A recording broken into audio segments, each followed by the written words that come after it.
యాదాద్రి జిల్లాలో జరిగిన ఘోర రోడ్డు ప్రమాదంలో ఏపీకి చెందిన ఇద్దరు డీఎస్పీలు చక్రధర్రావు, శాంతారావు మరణించారు.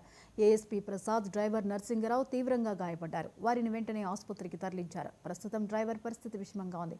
వీరు ప్రయాణిస్తున్న స్కార్పియో చౌటుప్పల్ మండలం కైతాపురం దగ్గర లారీని ఢీకొట్టడంతో ఘటన చోటు చేసుకుంది. ఓ కేసు విషయమై విజయవాడ నుంచి హైదరాబాద్ వస్తుండగా ప్రమాదం జరిగింది.